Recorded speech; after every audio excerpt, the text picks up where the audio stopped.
Greetings and salutations, one and all. This is Robert Phoenix. And it's another edition of the Astro Weather. Now, I have to say, I'm kind of looking like my father here in this picture. This was I believe this sweatshirt belonged to him. And there was a phase where he kind of looked like me, or I kind of looked like him. You know, it's one of these generational things.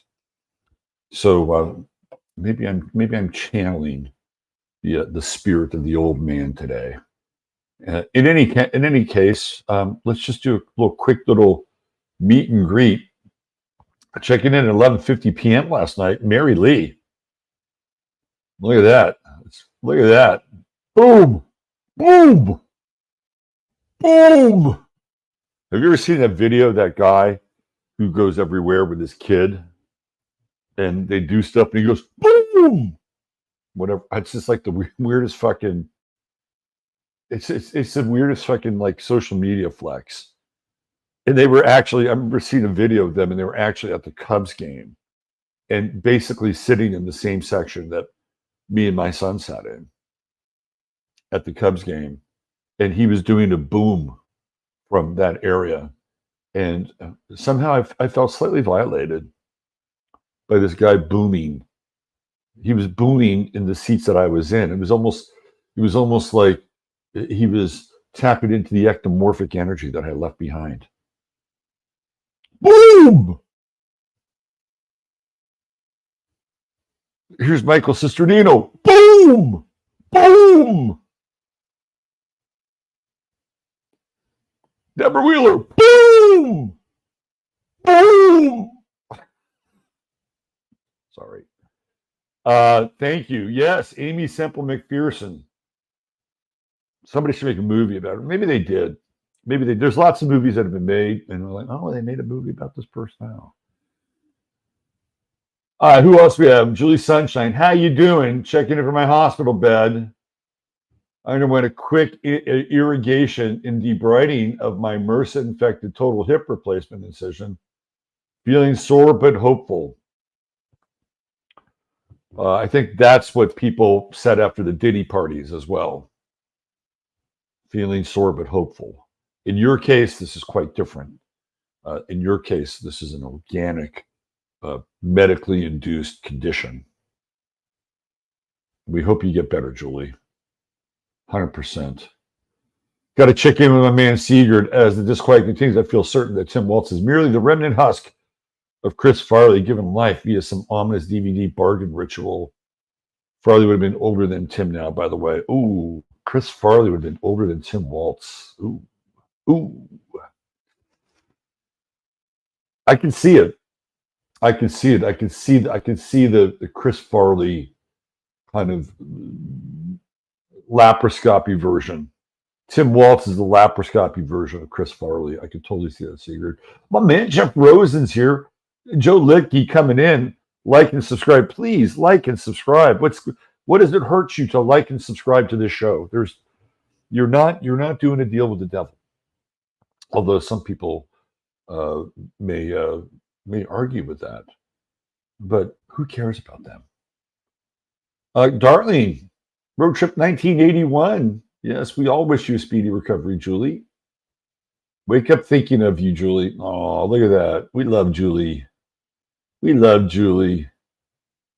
Queen Lisa in the house. Nora Rashid, the Queen of Speed. There's Tom, checking in from the living room. Hey, Tom. Soul Traveler. Soul Traveler would be a good name for a band. Really good name. I bet you there is a band named Soul Traveler. But nonetheless, there she is, a lovely and talented one. Let's get her up here. Saving Austin one tooth at a time. You look forward to Tuesday morning. So do I. So do I, Laura E. Absolutely. It's getting cold down in the ABQ. Yes, please sign up. Join our little locals fam right over there. There you go. It's free to sign. If you like to support the show, you become a paying supporter, which really does help pay for these things. I spend a fair amount of money each month on subscribing to StreamYard, which brings you this show, also Zoom, which brings you other shows, and Boxcast, which brings you the show as well. I would say that the total monthly spend on those three services alone comes to, let's see,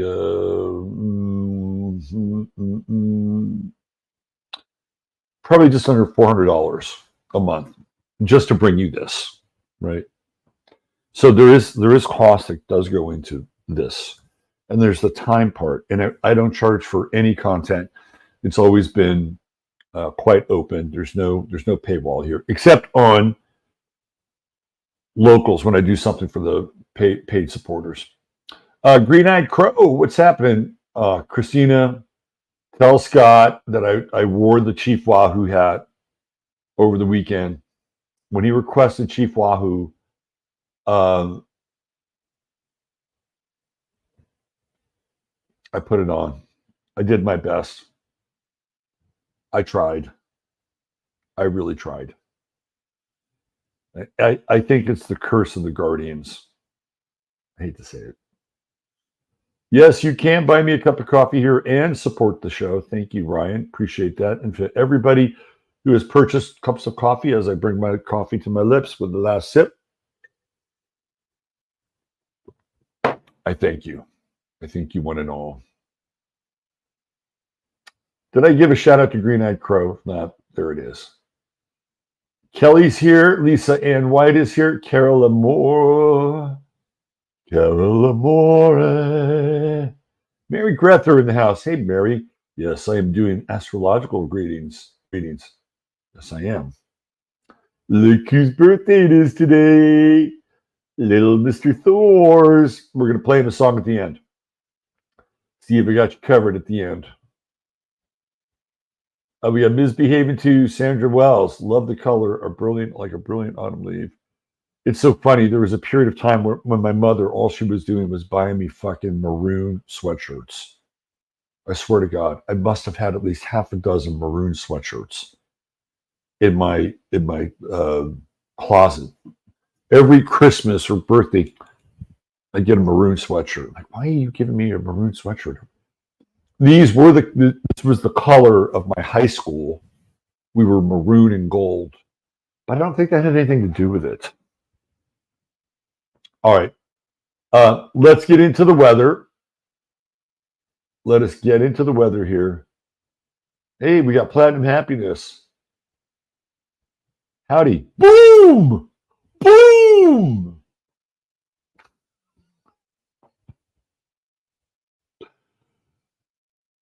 You guys know who I'm talking about, right? Ross Johnson. What's happening, Ross? Now, Sandra Jagshaw, that's a Massachusetts thing. Boom! All right. Let's get into the weather.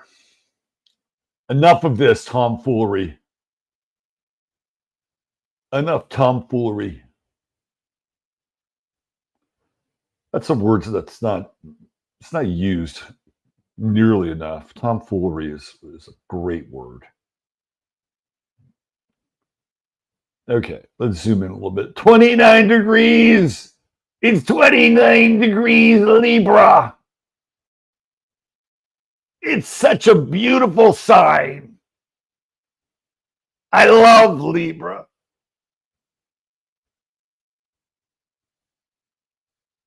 I'm working on my Trump. I'm working on my Trump.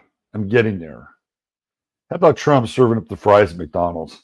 That's fucking great. That was great. The top troll is back. We're anoretic here, 29th degree, no energy. There's no energy left. The only thing we have enough energy to do is to wish Thor by the door a very happy birthday. We're about ready to go into Scorpio. Ooh, see Sunday night show, dive into the depths of Scorpio. You know what I missed on Sunday night show? I was sort of traumatized by the just the absolute gut punch of the Kansas City Chiefs to the San Francisco 49ers. I lost an opportunity to talk about Diddy, but guess what? There's always next week.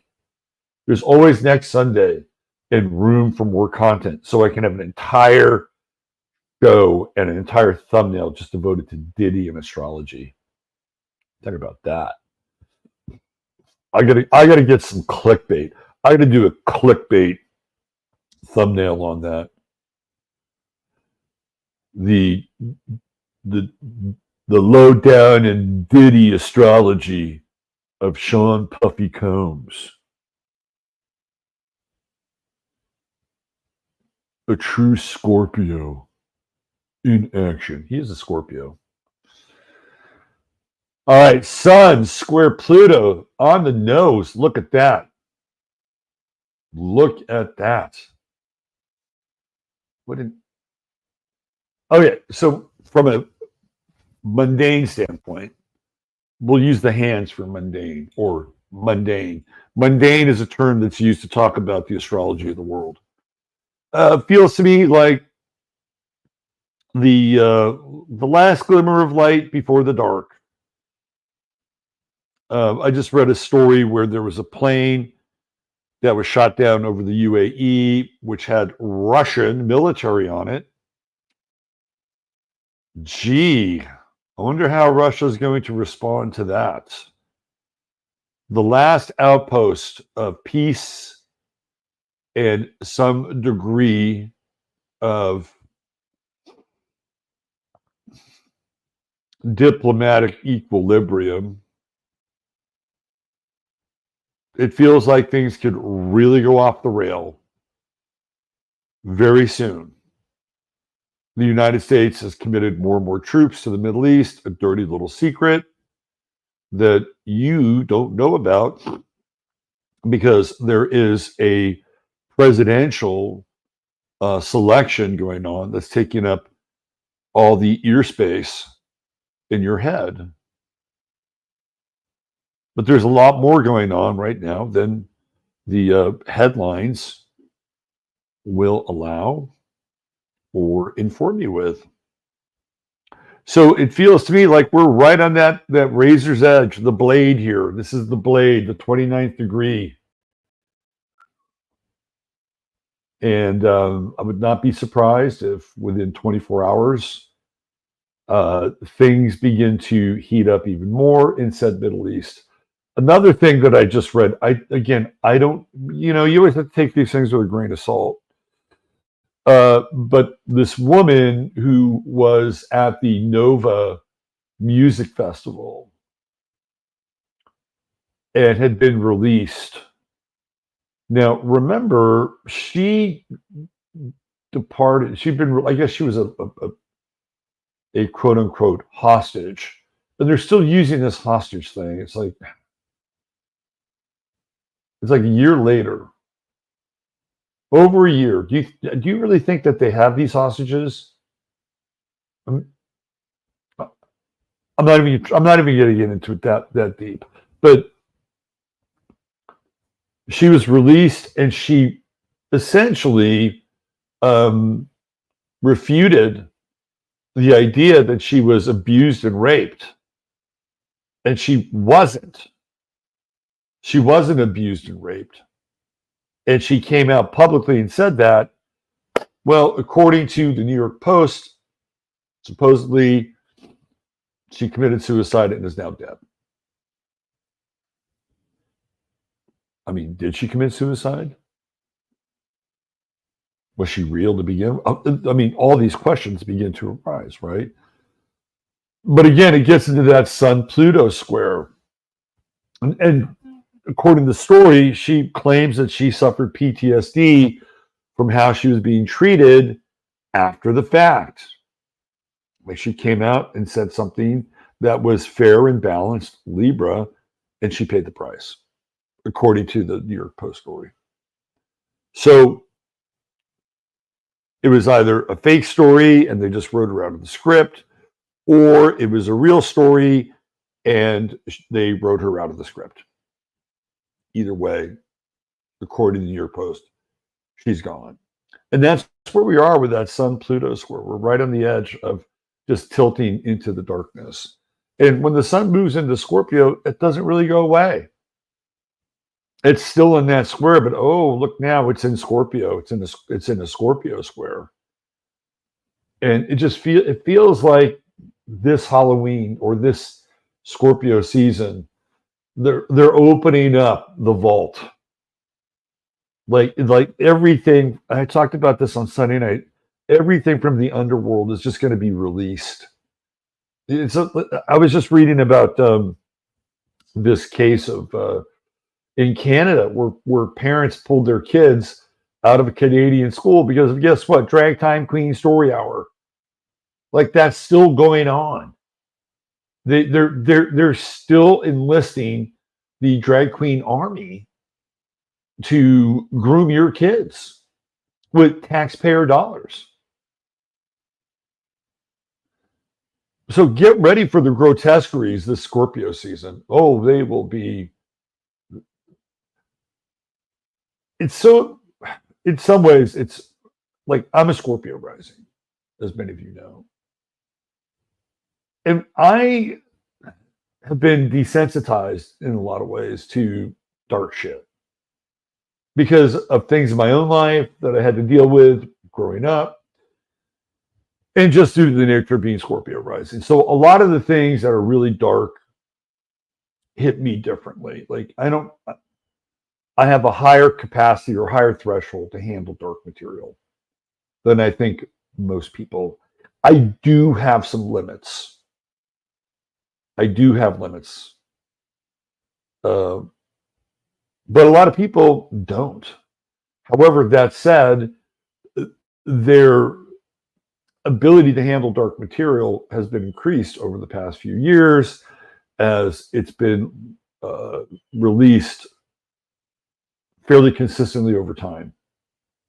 So now people are kind of in that very scorpionic realm where they can talk about child trafficking, or they can talk about adrenochrome, or they can talk about all the heinous things that, you know, go on at the Diddy parties. It's become cocktail party talk in some ways, right? Where before you talked about stuff like that, people would look at you sideways and they'd step away from you. Now it's like, yeah, did you hear this? Did you hear this?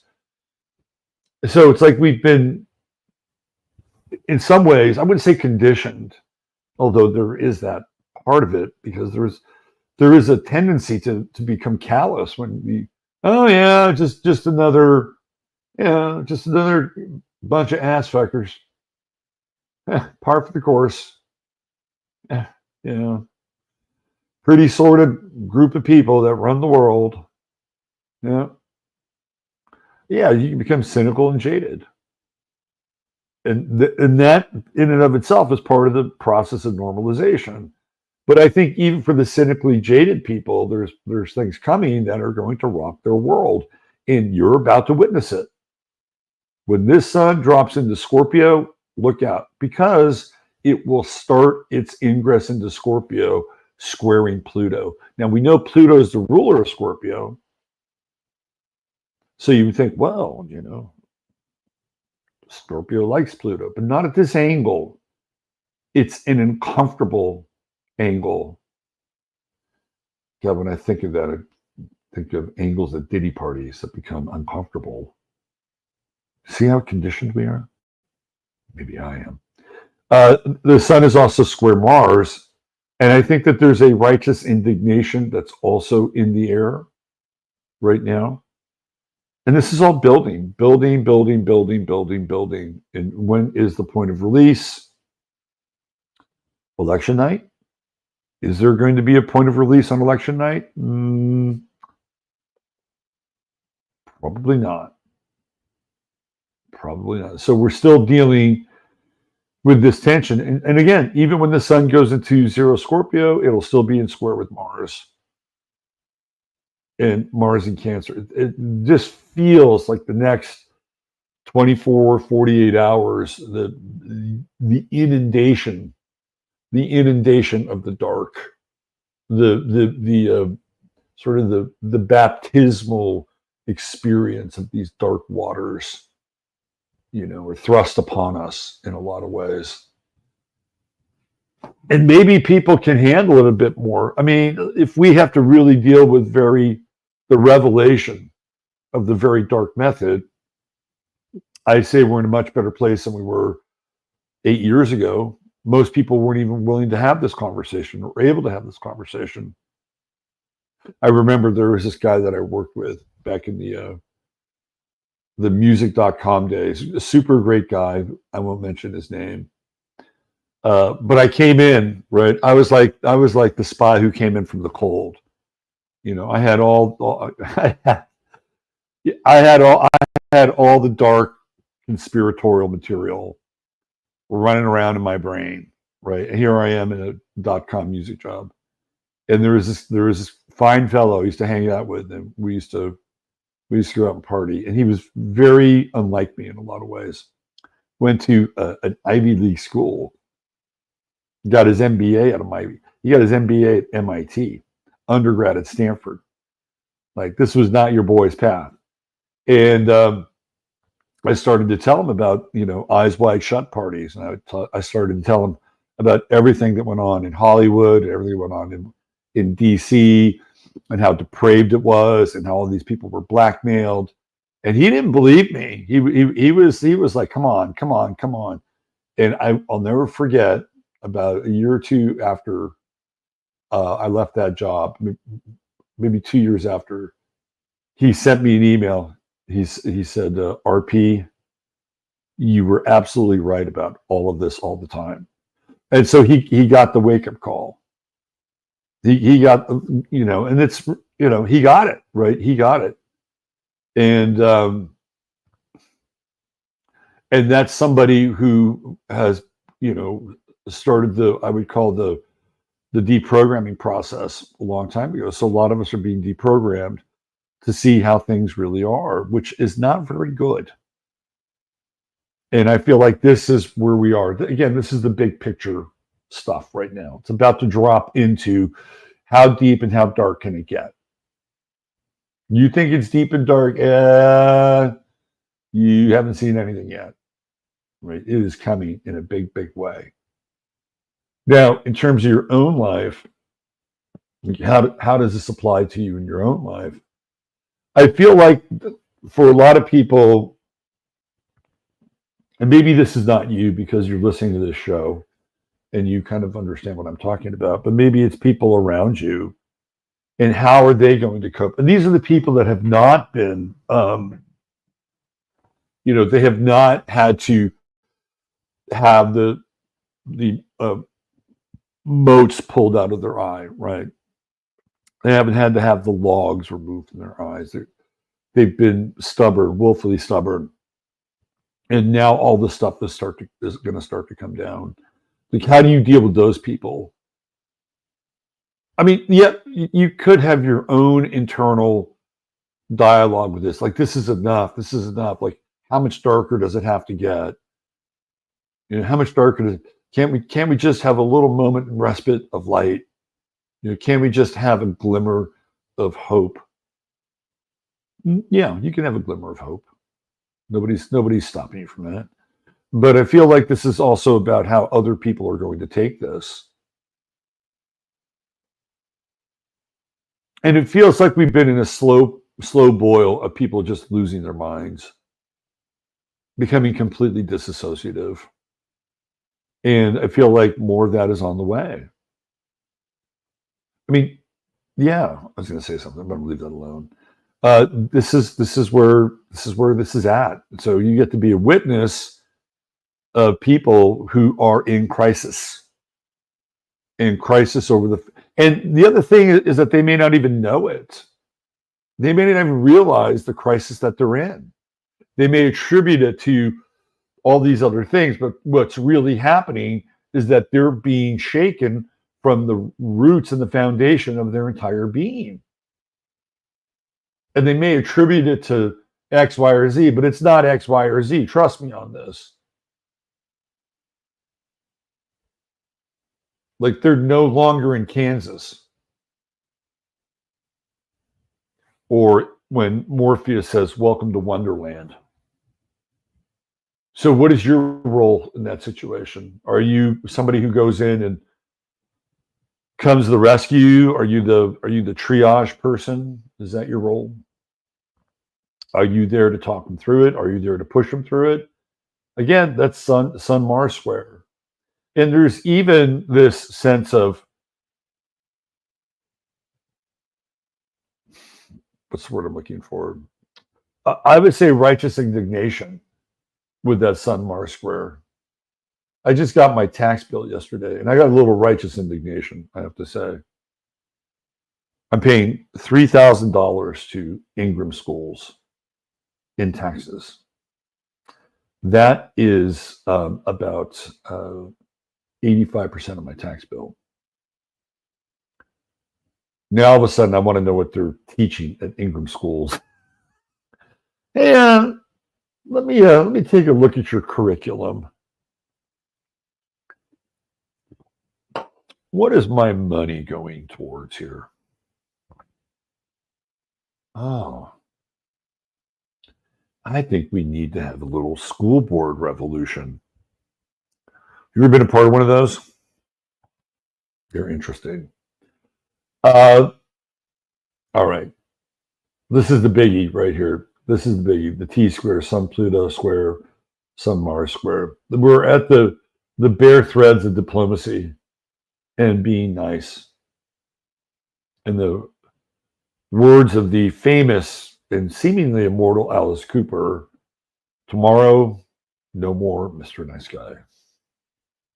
No more Mr. Nice Guy. Now, we will have a sun-moon trine. Oh, that's nice. We have it now by degree. Tomorrow, the moon will be moving on just a little bit, but today we do have it by degree. So we have a sun-moon trine. Later in the day, it becomes more connected via the elements as the sun moves into Scorpio and the moon is in Cancer. It's very protective. It's a very protective energy. It's very, very protective. It is the guardian of the hearth, house, and home, right? And it's also an energy where if you follow your instincts, you can, again, you can actually make some progress. We've got a Mercury trine moon right now, and Mercury Scorpio is very psychic. But the psychic antennae in Scorpio and in Cancer and in Pisces operate differently. How Mercury manifests in Cancer is very different than how it manifests in Scorpio. Yes, they're water signs. Yes, they both work on this idea and concept of waves, right? Waves of information, intuition, which is, in my estimation, thinking. Intuition is thinking mixed with emotional fuel. It becomes intuitive, right? So all of the Mercury positions in the water signs are deeply intuitive, but how they operate and how they manifest is very, very different. In Cancer, you will experience the intuitive process as a somatic experience. You will feel it in your body, not just a sense of, maybe I should lock my car before I go into the market today. Although that'll happen. Or maybe I should check my stove before I leave the house. You realize, hey, the stove is on. Right? Those would all be very Cancerian kinds of things. And you may have some bodily thing that reminds you of it, right? So Cancer is going to be very intuitive, but it's going to be intuitive on a somatic level. And usually it is connected to something that is familial or domestic in terms of its intuitive expression. It always brings it back to that sphere. The intuitive component in Scorpio is much darker than that. It's deeper, it's more intense. It has a sense of fixity and fatality in some ways. You know, it's kind of like, you know, repent or go to hell, right? That's Mercury and Scorpio. There's no middle ground with Mercury and Scorpio. There's an intensity and an immediacy to it. It also has the ability to give people a deep and innate understanding into the psychology of others, which again happens on an intuitive level, a feeling level. And Mercury and Scorpio will make you feel uncomfortable when you have a perception or you have some kind of intuitive understanding about who you're with or the situation. You'll feel uncomfortable. I remember there was a time when I'll never forget this. This was both kind of somatic and Mercury Scorpio. I had an appointment with this woman who's a realtor. And the reason I was trying to find kind of a new living situation. And the guy who owned the apartment building that I was managing, I think she was his side piece. And she lived in Marin County. So she had her offices in Marin County. So I went to Marin County. And I go into her office, and there's this guy sitting in this chair in her office across from her. And I walk in the office, and I immediately have this feeling of revulsion and wanting to walk right out of the office. And I don't know who this guy is. But I sit down, and we talk, and she tells me that this guy owns a house in Fairfax, and it's empty. And the reason it's empty is because he was renting it out to this young woman who was murdered at this house. And so this is the guy's house. And I'm like, what am I supposed to infer from this?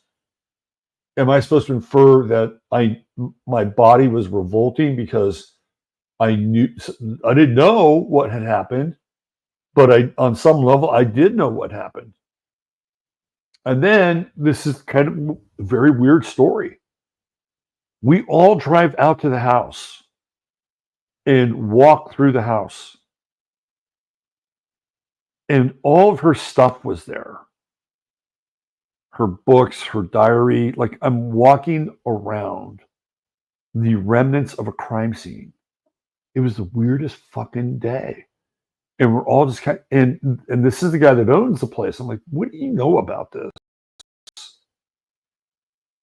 What do you know about this? Supposedly some young guy who's a drifter came in and wound up, offing her. But I just couldn't shake the fact that this guy who was the landlord of the house, he owned the house. I couldn't shake the fact that he knew something. Like, even right now, my third eye is like kind of like, I just got a major sort of ping in my third eye. He knew something. He knew something about this dude. He knew something about this girl that got killed. It's really weird. That's Mercury and Scorpio. Like, that was, to me, that was very Mercury and Scorpio. Like, what?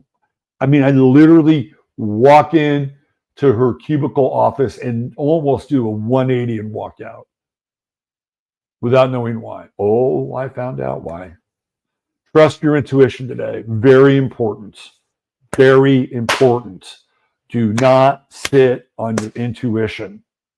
Mercury Moon trine, Mercury Saturn trine. We're in that Grand Trine area. If you do not listen to your intuition, there are repercussions that maybe, I would say fatal. I don't like to use the word fatal, but there are repercussions that can be consequential. So listen to your intuition, please, please, please. There is nothing really. I mean, there's some minor action here. Mercury, what's that? A sesquisquadrate with Neptune. So it's a minor aspect. It's annoying. It's kind of the effect of this is that you have the intuition, but it's like annoying and you don't want to listen to it. You got to get over that. You have to move from annoyance to action. And even the sun trine to the moon is part and parcel of that. And we have a sun in conjunct with Neptune, which again is deeply intuitive. We'll say Neptune here is the voice of God, the still small voice. It's beaming across the solar system of the chart, hoping that you receive the incoming message. It's a very interesting day. Very, very interesting. I like the remnants of the Venus-Neptune trine, but that's going away. That's camaraderie, right? Camaraderie of the spirit. The people have the same values, share the same values, usually kind of truthy, or at least authentic. We have the inconjunct with Venus and the moon. This is a very interesting inconjunct, but that's ending. By the time we get to midday or mid-evening, wherever you are in your life, that'll be over. So I'm not even going to address that. Venus is coming into a tighter square with Saturn, which I don't really mind. Venus-Saturn squares they can be very contractual. They make you live up to your agreements. And they may not always be fun, but you have to live up to your agreements. And if you live up and honor your agreements, Venus-Saturn squares can be good. It's like tests of loyalty, especially when Venus is opposite Uranus, which can be theoretically, I wouldn't say unloyal, but Venus is moving away from Uranus. So it's just about out of that opposition. Tomorrow, Wednesday, it's moved on, but it's much closer to the Venus-Saturn square. So again, we're talking about commitment, loyalty, and kind of honoring your bonds, even if they're uncomfortable. That goes along with the square territory. We're not quite at that Mars-Pluto opposition, but boy, are we getting close. It just feels like bedlam. We're fighting. That's election night, right? And election night, that Mars is going to be at 0 Leo. That's a really interesting aspect for election night. And that's the 5th. So the sun is going to be, let's see, 23 to 0 is 7, and then 5. So the sun will be at 12, Scorpio. It won't quite be in square with Mars. It'll be out of square. It's a 13-degree orb. But those are very different energies. It just feels like election night is really impassioned. That Mars and Leo, I think, is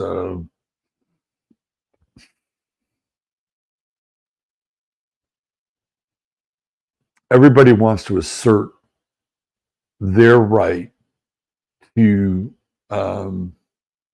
serve their new Lord and Master, whoever that is, which is obviously under this.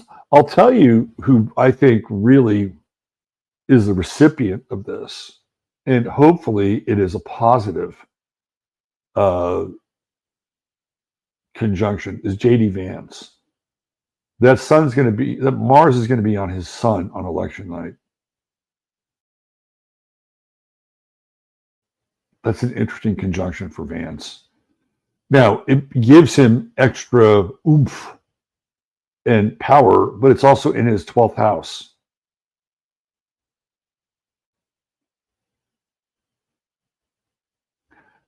I'll tell you, I never really thought of this in this regard, because we've all talked about how Trump is a target and Trump is a target. With this transit, J.D. Vance becomes a target. I think that J.D. Vance might be more feared by the establishment than Trump is. And I think the establishment, Trump's one of these interesting characters, like he's part of the establishment, but they also fear him. He's a complete Gemini Uranus Sun conjunction in that regard. But I think Vance is more the long-term threat. Like that's a guy that has 8 years locked in. And there's things in JD Vance's past, but they're on the table unless you got into his military career, and I don't know, maybe there's some weird shit that happened in his military career. But other than that, it's pretty much all on the table, right? It's all on the table. There's nothing that they could really dredge up with Vance that, unless, of course, there are compromising things that we just don't know about. But I don't think they're really part of the public record. He doesn't show up on any Epstein flight lists. Let's put it that way. All right, let's get into our star of the day here. In the meantime, let's bring up the banner. And we have a very interesting star of the day. So please do not abandon the ship. A lot of people go away on this part of the show. I've noticed that. But today's star of the day is really... So let's talk about True Hemp Science. It is the one and only sponsor on the show besides me and my astrological services. But if you order $100 or more and type in 15MINS, you will get the goodie bag. This is not the goodie bag. This is just one portion of the goodie bag. And you get a bunch of really cool stuff inside your goodie bag. And it's almost like getting an order on top of your order. So that's all you got to do. Order $100 worth of CBD products, type in 15MINS, and you got your goodie bag coming to you.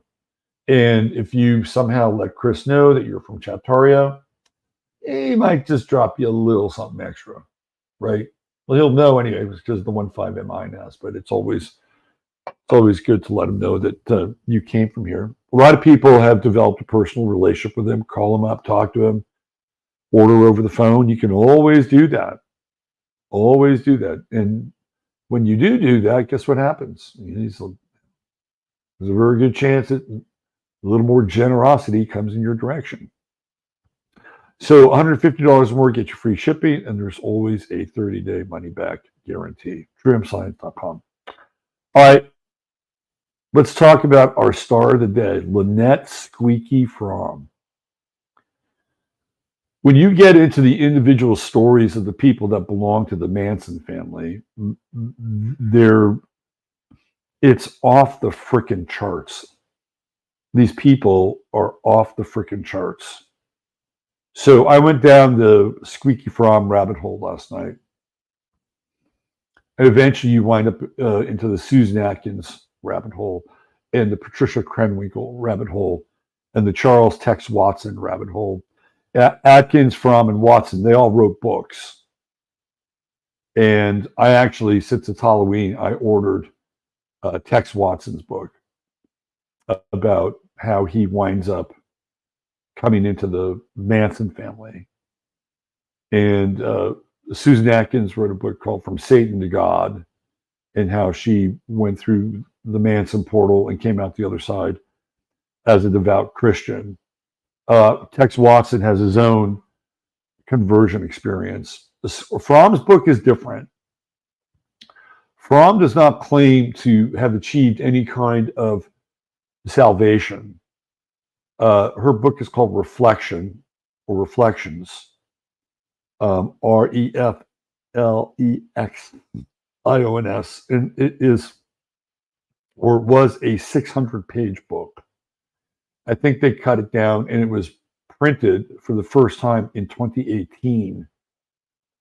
And it is an account of what the Manson family was like and what drew them to Charles Manson and why she and others felt like they were a part of something very significant. And she never wavered in her love and devotion for Manson. Like, that never really left her. Unlike the others who went in a different path. So let's take a look at her chart and how she meets Manson. So Squeaky Fromme, because of her voice, I believe the guy who ran Spawn Ranch gave her the nickname because she had a very squeaky voice. She got kicked out of her parents' house. She was born in Santa Monica. And she's sitting on a curb. And she's despondent over being kicked out of her parents' house. And Manson gets off of a bus, walks out of the bus, and looks at her, and he says, "You look like you just got kicked out of your parents' house." And from that moment, she believed that he was a psychic prophet. And she was in. She was in from that moment forward. And you can see that she has Neptune on her ascendant in Libra. And people who have Neptune on the ascendant tend to live very unusual lives. You know, they tend to be very impressionable, and they are, in the most positive sense, I guess they could be kind of clairvoyant and transparent and mystical. You know, like every day is sort of a walkthrough of either heaven or hell, right? With Neptune on the ascendant. Usually, the idea with people who have Neptune on the ascendant is to blend in with the whatever the surrounding reality is. So, if it's nature, Neptune says, "Be one with nature."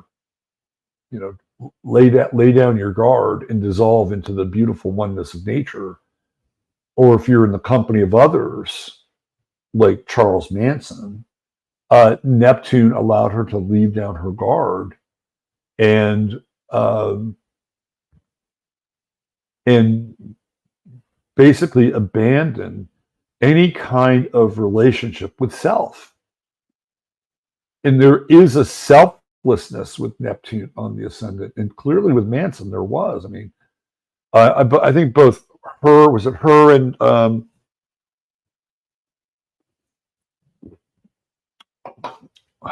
it wasn't Susan Atkins. It was a different Susan.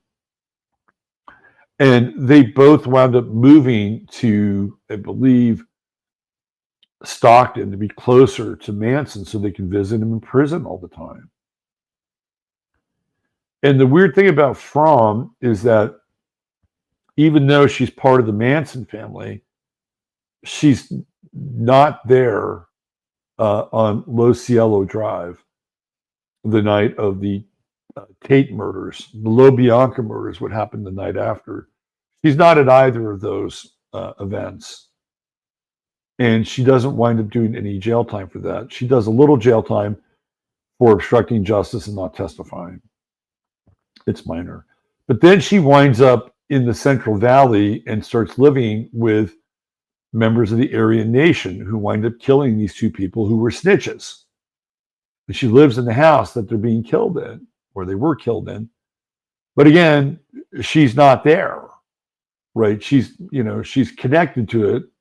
Her things are there, but she's not there when these heinous crimes happen. So it's like these weird, again, it's very Neptunian in a lot of ways.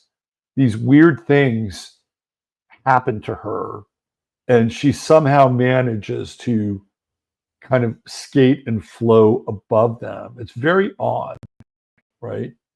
And here she started to wear these the color ochre or red, and so her and I forget the other woman's name, it was either Mary or Susan something. Anyway, they would dress that way all the time for Charles Manson. It was like, okay, well, we are clearly letting you know that we are a member of the family. And she winds up finally being incarcerated because she tries to assassinate Gerald Ford. And what's weird about the whole Gerald Ford thing is that she had a Colt 1911, which is a .45 caliber, and there was no bullet in the chamber. So when she pulled the trigger, it didn't fire. And by not having a bullet in the chamber, of course, she doesn't kill Ford, and it allows the Secret Service to pounce on her and take her down. And she said that she had basically unchambered the bullet back at her house.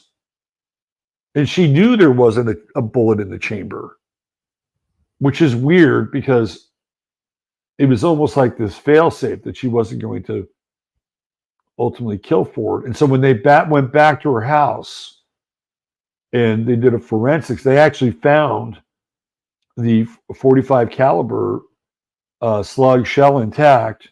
I believe it was on the floor of the bathroom. So she did indeed clear the chamber of that gun. So she knew that it wasn't going to fire, which is really odd in a lot of ways. But so she wasn't lying. And she wanted to get Ford's attention because by this time she'd become an environmentalist. And she needed a cause, right? Libra needs a cause. And she winds up going to prison. Now that's where we encounter Venus. Venus in her 12th house is prominent in that she spent a lot of time visiting Charles Manson in prison, which is a 12th house experience. So it's a relationship with the 12th house. And she winds up spending over 30 years in prison. And her prison term was extended because she took a hammer to this woman, Patricia, I think, Vucic. And I actually talked about Patricia Vucic and her husband, Zonko, back on, I don't know, about 3 weeks ago or so. It was on when 9/11 happened. And her husband, Zonko, has a weird history with 9/11. Not 9/11 2000, but I believe 9/11 1975 or 6, where they hijacked a plane and they put a bomb inside of Grand Central Station, and it's taken out by the NYPD, and they defuse the bomb incorrectly, and it blows up, and it blows up on 9/11. It's a really weird, like, time sync thing. Anyway, the wife of this guy Zonko, who was a Croatian kind of nationalist, winds up in the same prison as Squeaky Fromme. It's really fucking weird. And Squeaky Fromme takes a hammer to her head, and she winds up getting her sentence extended. So she winds up spending over 30 years in prison. So there's your Venus in the 12th house, right? And so she has a Venus-Jupiter square. She has a Venus-Moon square. It feels to me like she's a bit schizophrenic with that moon in Gemini. Just a tad schizo, right? And Jupiter on the other side, Uranus up in the 9th house. So her beliefs are going to be radical. 9th house is the house of beliefs. So she's got radical beliefs. The interesting thing is the South Node in Scorpio. And when you look at Manson, right? Manson's got a stellium of planets in Scorpio. We'll look at Manson when his birthday rolls around, since he's a Scorpio. And while his planets aren't really conjunct her South Node is in Scorpio. So she's tapping into this past, right? Like when Manson shows up and sees her on that curb and says, your parents kicked you out, didn't they? She's tapping into that South Node.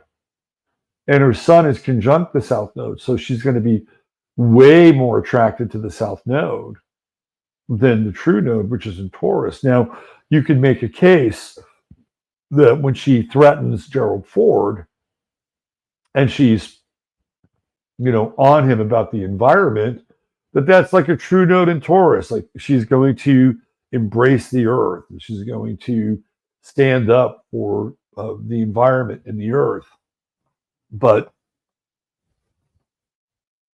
I guess it's very extreme, right? Because she's gonna put a cap on him. I also feel like we can't underestimate kind of the luck part with her, with Jupiter and Sagittarius. And it's conjunct the galactic center. So Squeaky is in search of the truth. And I think in her mind, hello, third house, she is compelled to believe that she is on a mission from God, whoever God is. And what's interesting is she does not go through the conversion process. She's alive today. She lives in New York. Apparently, the inside of her house is adorned with skulls. So, Halloween is a good season for her. But she seems to be like strangely lucky along her path. We get the Mercury Sun conjunction sextiling Jupiter, and we get the Jupiter Saturn trine over here, even though it's a bit out of the sign. And even with Uranus up in the ninth house, this is Jupiter's house. In the moon in Gemini trining her sun, she seems, again, when you read her life story, she seems to kind of get out of a lot of these jams, even though she winds up spending 30 years in prison. And she did not even file for her parole papers. Like, she was kind of content to be there. And I guess they're like, okay, we spent enough on this one. By the way, she ultimately winds up spending the majority of her time in a mental institution and not a federally funded prison, right? So she manages, because they have to keep her away from other inmates. Finding a hammer and taking it to Julia Vucic's head is probably not going to be the best thing. So a padded pink cell, and a couple of pills a day. That was Squeaky Fromme's ultimate destination. Anyway, very interesting, right? She talks a lot about LSD and how LSD was like a sacrament to these people. And ironically, she's born on the same day as Timothy Leary. Today is Timothy Leary's birthday, who is the godfather of LSD. And there's no Manson family without Timothy Leary. Timothy Leary was the guy who was the prophet of LSD. Tune in, turn on, drop out. Like, I remember how Timothy Leary influenced me. I'm like, oh yeah, look at this guy. He's cool. I started to read what he was talking about. I'm like, oh yeah, this guy's interesting. Hey, let me try that. If it was good enough for a PhD from Harvard, hey, it might be good enough for me. And Timothy Leary becomes the Pied Piper of the 1960s. He's a very important figure. He's the one that's, he's the Johnny Appleseed in the Pied Piper of the 1960s. And he's throwing all these magic seeds all over the place, for better or worse. And there's no Manson family without Timothy Leary. I mean, maybe they could find another Timothy Leary somewhere along the way. But there's only one Timothy Leary, and he's born on this day, October 22nd. All right, here's your True Hemp Science star of the day. Lynette Squeaky Fromme. Yeah, she's got Mars conjunct Chiron. Look at that. That's the hammer to the head. Julia, you get a hammer to the head. All right, let's do a little birthday ditty for our guy Steve. Let's see.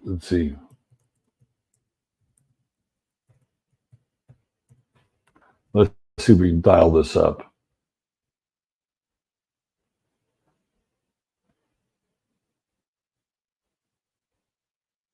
Okay, I have found a Viking birthday song for our guy Steve. Now, I have no idea how it sounds. We are flying. We are flying by the seat of our pants here. We're over time, but I don't care. This is for our guy Steve. And he gets the Viking birthday song. Let's go.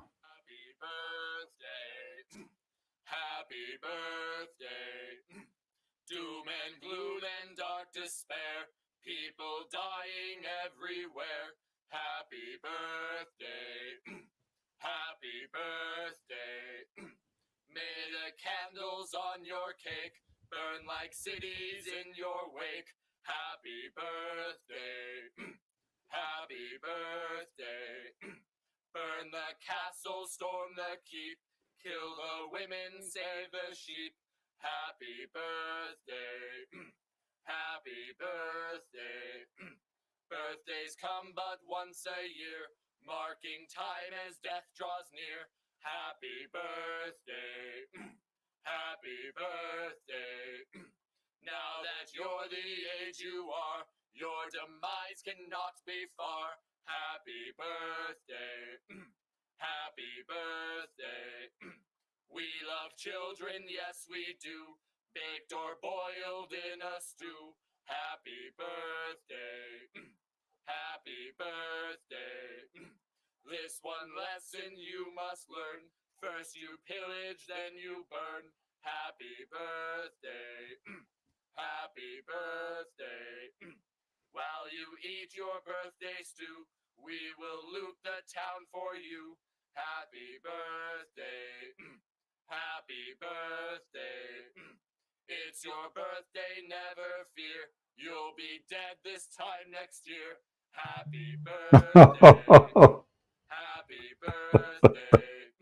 So far death you have bypassed. Don't look back, he's gaining fast. Happy birthday.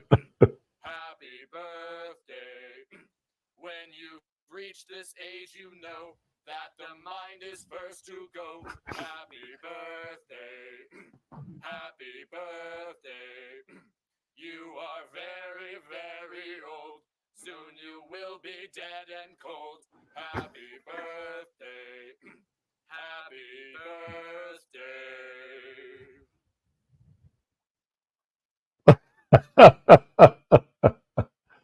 There you go, Steve.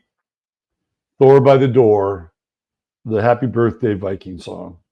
All right, I'm out of here. Come join us on Rumble. Come join us on 15 Minutes. Links in the show description. Take good care. Be nice to each other. Be good to each other. God bless. Bye for now.